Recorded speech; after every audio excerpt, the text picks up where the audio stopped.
이름으로 기도드립니다. 아멘.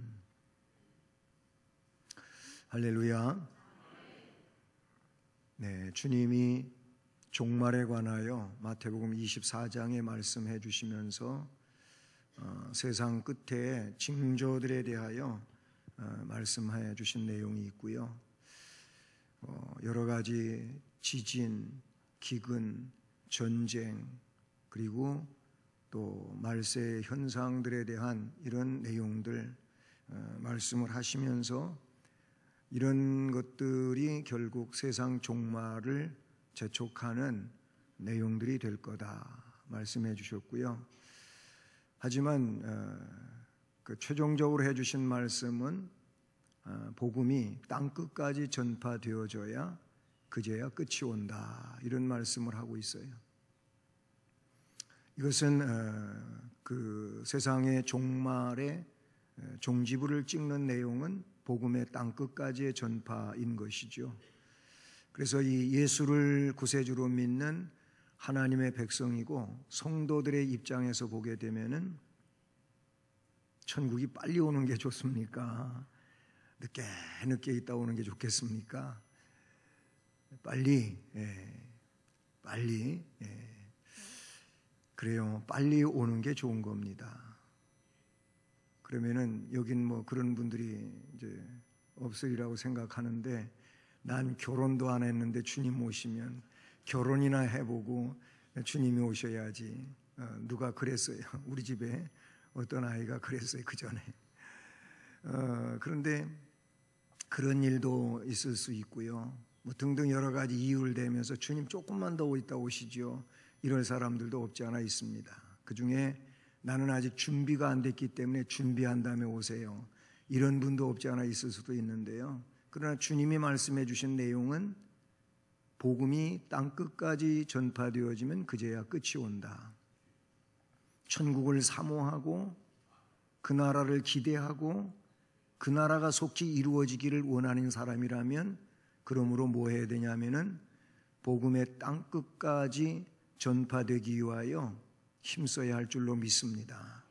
땅끝 하면 그전에는 정말 지구 저 끝, 그렇게 생각들을 했는데 지금은 그런 개념보다는 어떤 의미를 가지고 있느냐 하면 복음이 들어가기 제일 어려운 곳, 그곳을 땅끝이라고 표현하기도 합니다.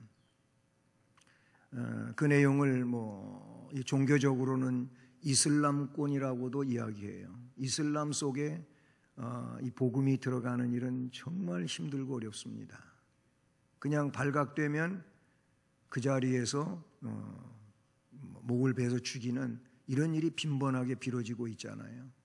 그래서 이슬람 문화 속에는 기독교인들이 드러내놓고 전도하는 일이 지금도 불가능한 그런 상황에 있어요. 어쨌든 이 땅끝의 개념은 지금은 복음이 전하여지기, 복음 전하는데 제일로 어려운 지역이 땅끝이다, 그런 얘기예요. 그건 이제 종교적인 문제에 있어도 그렇고 어떤 사상 또 이데올로기적인 이런 면에 있어서도 그렇고 그래요. 북한도 공산권으로서 복음이 차단되어 있죠. 그렇지만 그곳에 지하교회가 있고 많은 성도들이 있다고 하는 것은 심심치 않은 보고로 나오고 있는 내용입니다. 지금 중국도 기독교가 어느 정도 허용된 것 같이 그렇게 세상에 알려지고 있지만 다시 중국이 기독교를 굉장히 박해하고 있어요, 지금. 그래서 삼자 교회가 아닌 이런 가정교회들은 발각되면 큰일 나는 이런 상황에 있다고 하는 것이 요새 중국의 현실적 보고입니다. 그런 내용이에요. 요르단에 계시는 우리 총회 선교사님이 있어요. 임방택 선교사님이라고 계시는데 그분이 지금 우리 노회에 있는 현직 노회장이신데 내일 노회장님 오셔서 또 개회 설교도 하고 하시겠습니다만은 노회 끝나고 나서 이제 요르단을 가시게 되어 있대. 거기서 초청해서 이렇게 가는데 성경책을 좀 한 가방 갖다 달라고 그런 얘기를 했다 그래요. 그럼 성경책이 잘 들어갈 수 있느냐 물었더니 성경책이 발각되면 안 됩니다 그러더래요.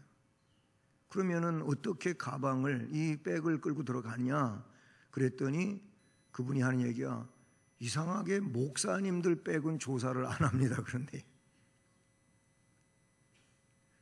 여러분 이 내용에 대하여 조사가 안 되면은 괜찮은데 어쩌다가 조사가 되면 그 자리에서 추방입니다.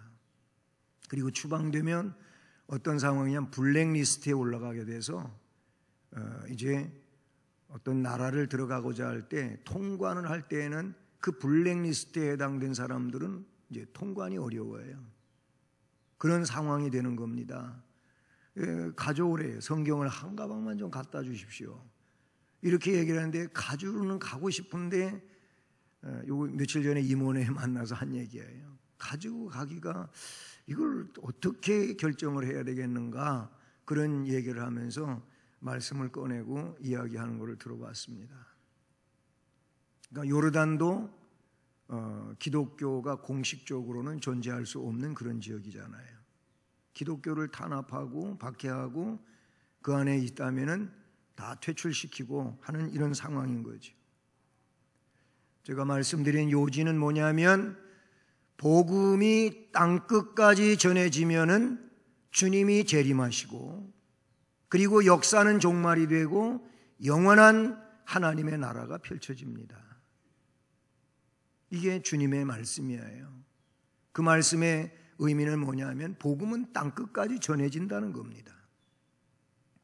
땅끝까지 전해지고 그리고 주님이 재림하신다. 이 말씀을 하신 거거든요. 지금은 아직 아니겠지만은 어차피 주님의 말씀대로 그런 현실이 이루어지게 될 것입니다. 그래서 주님의 명령은 복음을 땅끝까지 전하라는 겁니다. 오늘 말씀에도 나오지만은 그래서 지상 최후 명령을 주셨지 않습니까? 복음을 땅끝까지 전하라는 거예요. 땅끝까지 전하기 위하여 우리는 힘을 모아야 될 줄로 믿습니다. 그것은 그리스도 사상이 굉장히 중요하다 이렇게 볼 수가 있어요.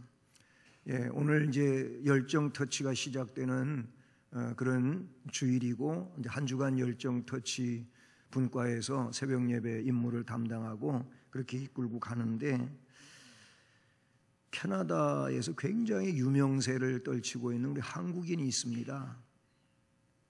그분에 대한 그 열정과 관계된 내용을 우리 이 시간 영상으로 보고 또 말씀을 이어가도록 하겠습니다. 준비해.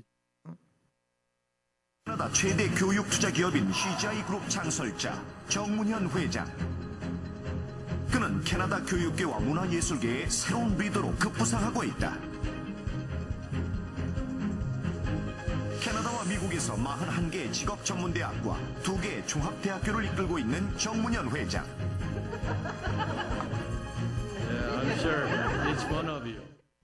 캐나다 정부는 그의 공로를 인정, 지난해 엘리자베스 여왕 즉위 60주년 기념 훈장을 수여했다. 사업가이자 교육자로서 최고의 명예를 얻은 것이다.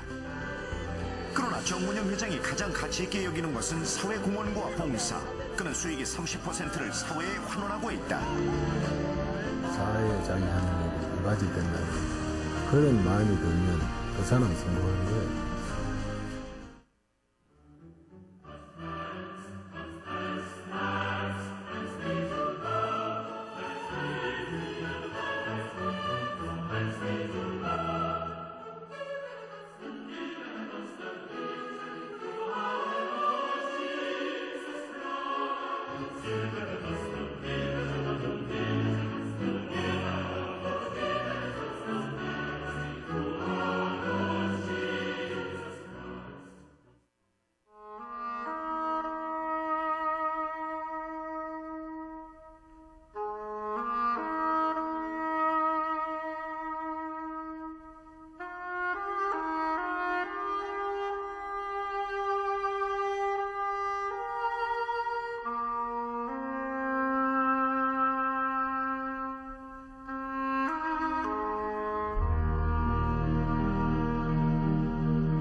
아들 통해서 이제 남을 이해하는 걸 배웠고요. 사랑할 수 있는 마음이죠. 야는 아무나한테 가서 다 사랑하거든요. 그것도 배우고 제일 중요한 건 이제 겸손한 마음. 위아래를 불문하고 명예를 불문하고 이제 겸손해지는 마음. 그걸 배웠어요.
네, 정문현 저 회장님은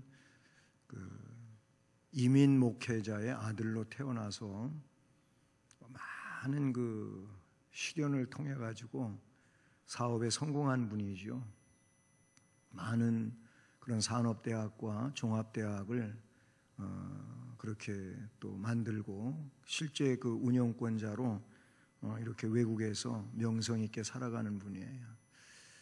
근데 저 가정에 5 자녀가 태어났는데 그 중에 첫째 아이가 자폐아, 간질까지 앓고 있는 참 아픈 그런 아이가 첫째 아들로 태어났다는 거지요.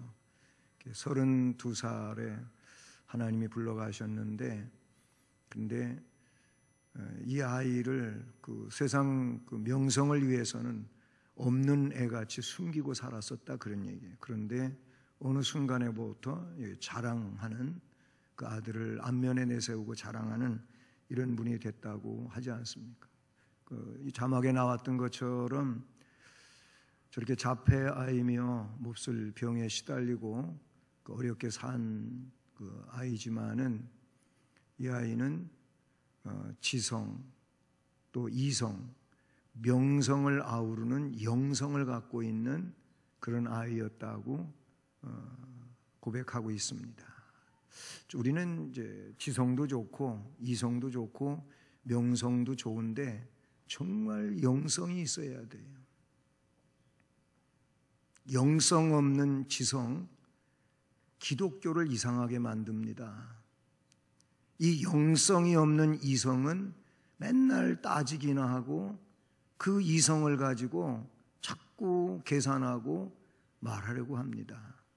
영성이 있어야 돼, 영성. 영성이 없으면, 즉 성령의 역사와 함께 하지 않으면 하나님의 일을 감당하는 데에는 너무 부족하다라는 내용을 생각하게 됩니다. 오전에도 열정 좋습니다. 올바른 열정이어야 합니다. 그렇지 않으면 괜히 인간적으로 열심내는 이런 일이 되다가 결국 하나님의 뜻을 이루지 못하고 또 여러 가지로 어려움이 되는 이런 현실이 될 것입니다. 이미 앞에서 말씀드렸지만 우리는 힘써서 복음을 전해야 합니다. 이게 주님의 명령이고 거룩한 뜻이지요. 선교 신학을 또 말하고 할 때에는 가장 중요한 얘기는 뭐냐면 선교를 이야기할 때 교회가 존재하는 것은 선교 때문이라고 하고 있고, 교회는 선교의 불이 탐으로 존재한다 이런 얘기를 해요. 물론 교회는 예배드려야 되고 기도해야 되고 또 여러 가지로 섬기고 봉사해야 되고 다 맞는 얘기고 틀리지 않습니다. 그런데 그런 일들을 하면서 교회가 중시해야 될 일은 뭐냐면은 선교하는 겁니다. 전도하는 겁니다. 교회는 선교하고 전도하는 것으로 인하여 존재하는 거예요. 주님이 그렇게 말씀해 주셨어요. 그래서 교회 역사를 보면 이 교회 기독교의 사를 보게 되면은 항상 선교함으로 세계 속에 존재하고 역사를 이루어왔다고 하는 거예요. 근데 이 마지막 때에는 선교와 이 전도 혹은 구제도 선교하는 일에 그 어떤 협력사항이 되는 거지요. 이런 일들을 보다 능력 있게 감당하지를 못하고 그냥 안주하고 있는 이런 상황에 지금 있다는 것으로 볼 수 있어요. 전도는 주님의 명령입니다. 주님의 명령. 명령이라고 하는 것은 절대적인 거지요. 그냥 권고사항이 아니라 그런 얘기. 권고사항은 그냥 그 내용을 받을 수도 있고 안 받을 수도 있고 그럴 수 있는 게 권고사항이지만 명령은 말 그대로 절대적인 겁니다. 반드시 해야 되는 그런 일이라는 것이죠. 그래서 이런 주님의 전도가 주님의 명령이라고 하는 그 내용을 말할 때는 마태복음 28장 19절 20절을 빼놓을 수가 없지요. 사도행전 1장 8절 말씀을 빼놓을 수가 없지요. 바울 사도는 그래서 주님의 명령에 기인해가지고 그는 로마서 13장 8절 말씀에서 어떻게 이야기하고 있냐면 우리가 살아도 주를 위하여 살고 죽어도 주를 위하여 죽나니 그러므로 우리가 사나 죽으나 주의 것이로라. 살든지 죽든지 우리는 주의 것이다. 그렇게 말씀하고 있는 것을 로마서 13장 8절에서 보게 되죠. 고린도전서에서는 그분께서 우리를 핏값으로 사셨기 때문에 우리는 그분의 것이라고 하는 그런 표현을 쓰기도 한다는 사실이죠. 우리는 살든지 죽든지 주님의 것인 줄로 믿습니다. 그래서 우리는 많이 부르는 그런 복음 찬송 가운데 이제 내가 살아도 라는 찬송이 있어요. 이제 내가 살아도 주 위에 살고 이제 내가 죽어도 주 위에 죽네. 2절에는 이제 내가 떠나도 저 천국 가고 이제 내가 있어도 주 위에 있네. 또 거기 가사가 더 이어지지만 그러면서 후렴에 가보면 그러므로 나는 사나 죽으나 주님의 것이요 사나 죽으나 사나 죽으나 날 위해 피 흘리신 내 주님의 것이요. 아멘. 그렇기 때문에 우리는 사나 죽으나 주님의 것이다. 그 주님이 우리에게 명령을 하셨다는 거예요. 그 명령 따라 사는 자가 살든지 죽든지 명령을 따라서 사는 자가 곧 주님의 자녀요 주님의 백성이고 하늘의 시민인 줄로 믿습니다. 오늘 바울 사도는 그래서 그 마지막 때 이제 순교할 일이 얼마 남지 않은 이 상황에서 믿음의 아들 디모데에게 그것도 결론적으로 주시는 말씀 디모데후서 4장의 말씀을 이 말씀에서 봅니다. 바울 사도는 디모데에게 주님의 명령에 근거해서 명령합니다. 하나님 앞과 살아있는 자와 죽은 자를 심판하실 그리스도 예수 앞에서, 즉 하나님 앞에서, 예수 앞에서 그가 나타나실 것과 그의 나라를 두고 엄한 명령을 너한테 한다. 엄히 명하노니 그랬어요. 하나님 앞에서, 그리스도 앞에서 엄하게 명령한다. 그 그리스도를 소개할 때에는 살아있는 자와 죽은 자를 심판하실 그리스도라고 그렇게 표현하고 있어요. 하나님 앞이라는 것과 죽은 자와 살아있는 자를 심판하시는 그리스도 앞이라고 하는 이 문장 자체가 굉장히 엄중한 자리가 아니겠습니까? 그런 내용을 근거해서 엄하게 너한테 명령을 한다라고 명령하고 있어요. 하나님과 예수 그리스도 앞에서 이 명령은 주어진 명령이라 그런 얘기죠. 그런가 하면 거룩하신 심판자 앞에 서게 되는 그 명령이라고 말씀해 주고 있다는 사실입니다.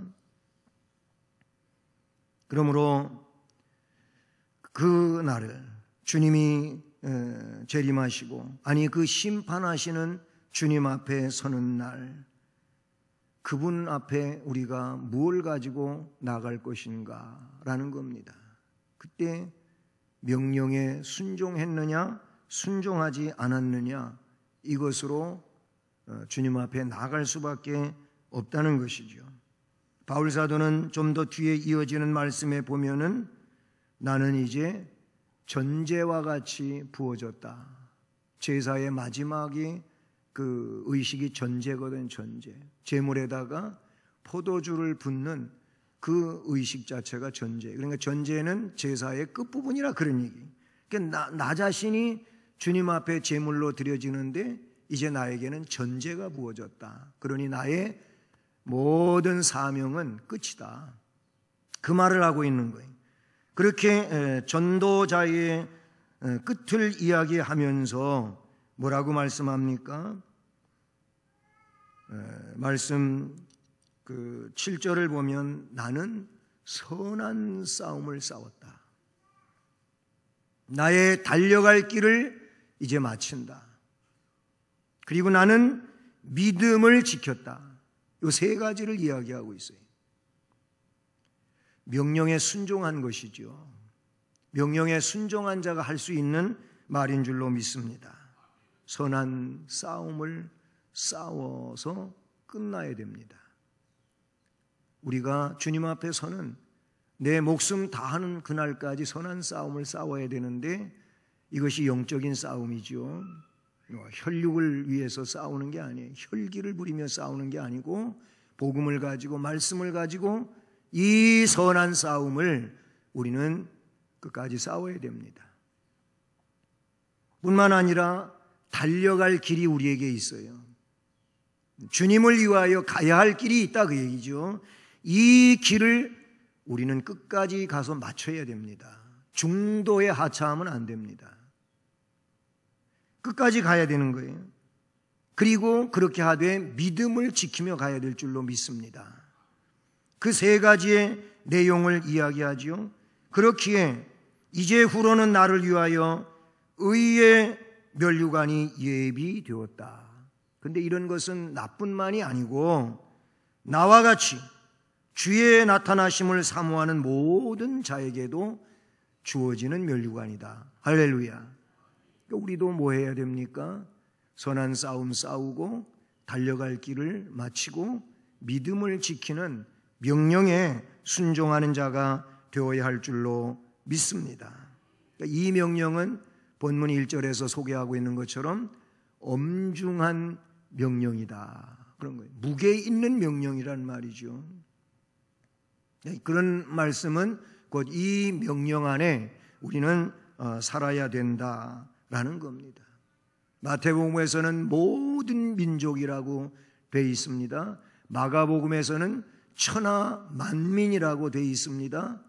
그리고 사도행전 1장 8절에서는 땅끝이라고 하는 표현으로 사용하고 있다. 그런 얘기. 그러니까 천하만민 혹은 모든 민족 아니면 땅끝까지. 아까도 얘기했지만 복음이 전해지기 가장 어려운 여기까지 복음을 증언하는 이 명령을 오늘 주께서 우리에게 하고 계시는 줄로 믿습니다. 그래서 이 선교에 대하여 이야기할 때에는 우리가 직접 가지 못한다면 어떻게 하라고 합니까? 선교사를 보내라는 거예요. 선교사를 보내는 일을 단독으로 할 수 없으면 어떻게 하라고요? 그 일을 협력하라는 거예요. 그런 일을 협력하라는 거예요. 이 일이 우리가 할 일이라 그런 얘기죠. 근데 참 하나님의 역사는 놀랍고 오묘한 것 같아요. 우리 한국 교계를 놓고 볼 때에도요, 선교 잘하는 교회 또 구제 잘하는 교회는 하나님께서 이상하게 채우시고 부흥시킨다는 거예요. 재정적인 것도 그러하고 교인들 부흥에 있어서도 하나님이 역사하시는 거예요. 그러니까 너무 안으로만 우리 교회 하면서 그런 일 안 하면은 하나님이 크게 역사하거나 복 주시는 일이 적다, 그런 얘기가 되는 거예요. 이게 잘 되어야 된다. 우리 교회가 그런 교회로 성장되어 가기를 주님의 이름으로 축복합니다. 마지막 때는요, 오늘 그 마지막 때의 사람들에 대하여 나오고 있어요. 두 번째로 보면은, 그래서 너는 너한테 엄하게 명령하는데 말씀을 전파하라. 때를 얻든지 못 얻든지 항상 힘써라.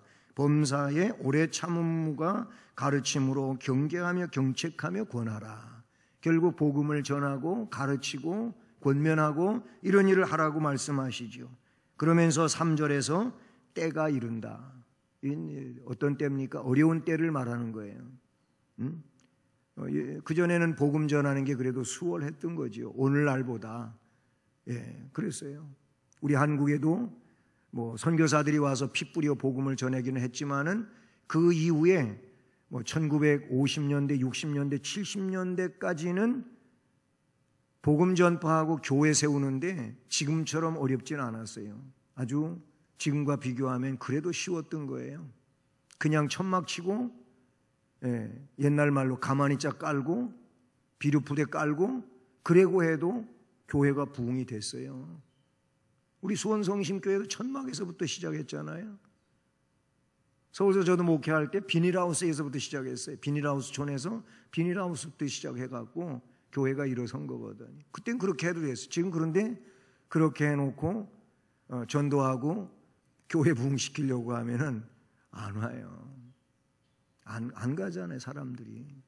지하교회도 안 가려고 하고 상가교회도 안 가려고 하고 그냥 큰 교회로 몰려드는 그런 현상이 일어나고 있어요.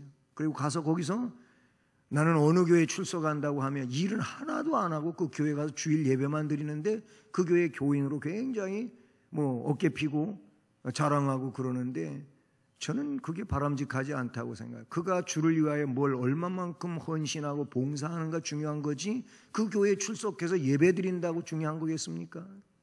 그건 아니잖아요. 그렇죠? 어쨌든 지금 전도하기 참 어려워요. 여기 이 때가 이른다고 하는 이 말은 복음 전하기 어려운 때가 온다, 그런 얘기예요. 그래서 여기 말씀에 사람이 바른 교훈을 받지 않는다고 나와요. 복음을 들으려고 하지를 않아요. 마지막 때 사람들을 보게 되면은 복음을 들으려고 하지를 않는 거예요. 바른 교훈을 받지를 않으려고 하는 거지요.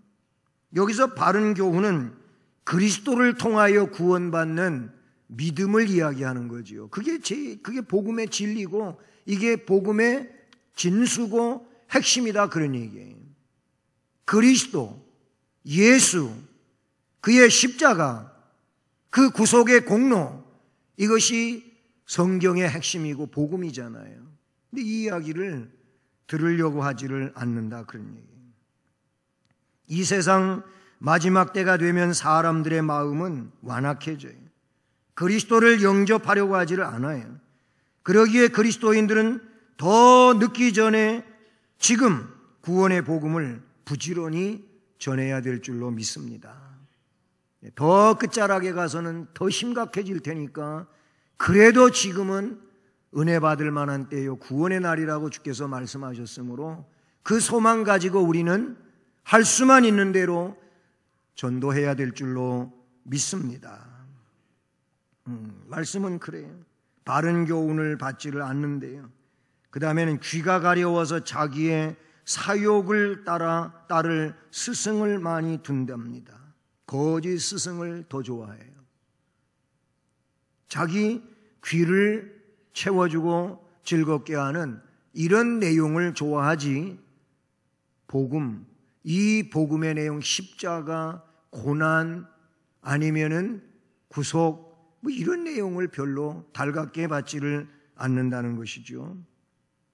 여러분, 요즘에는요, 기독교, 교회가 큰 잘못도 있지만은 대부분 보면은 그렇게 큰 것은 아니고 세상과 비교하면 작은 것들이라고 볼 수 있는데, 근데 이런 것들 때문에 교회를 얼마나 폐마하고 욕하고 헐뜯고 거기에 내용과는 진실도 아닌 이런 내용을 더 많이 그냥 거기다 갖다가 붙여가지고 이야기하는 이런 일들이 세간에 횡행하고 있다, 그런 얘기예요.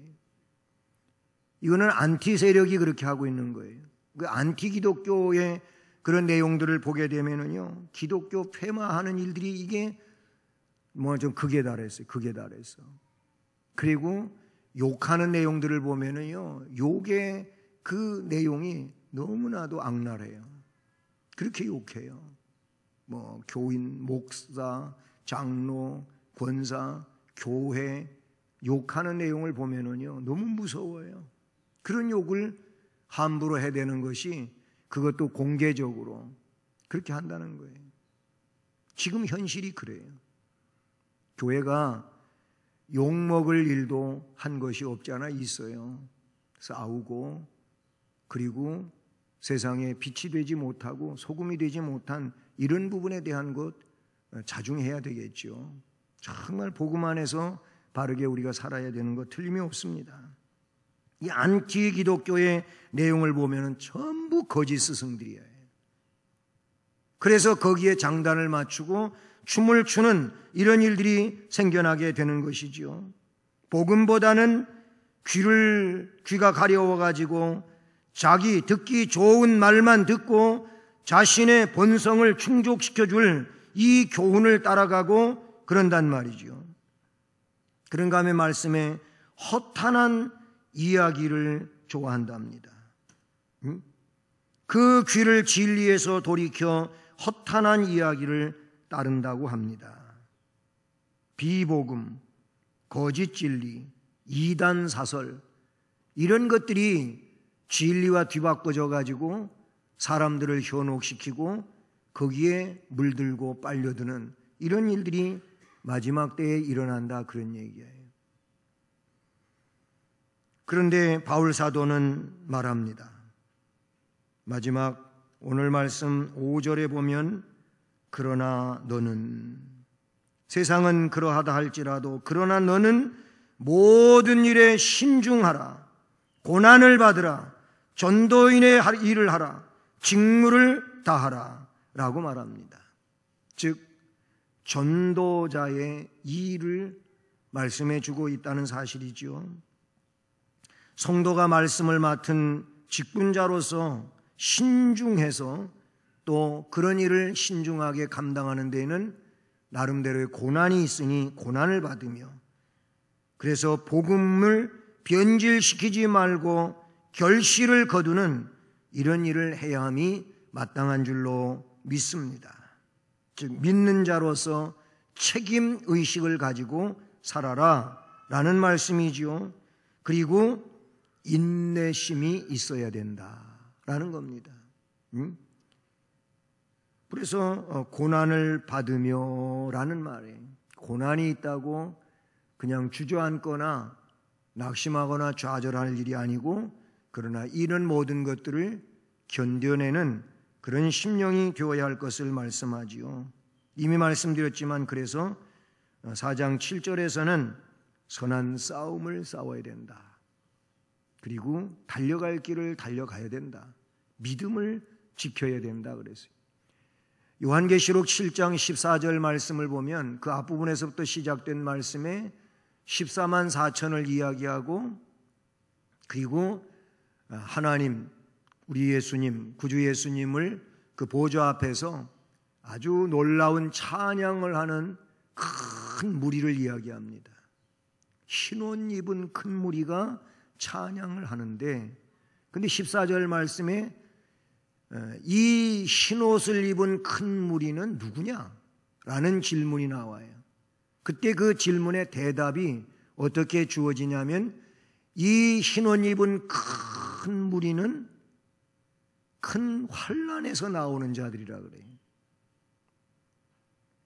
그러니까 환난에서 나오는 자가 결국 하나님 보좌 앞에서 구속의 노래를 찬양하는 자들이 되는 겁니다.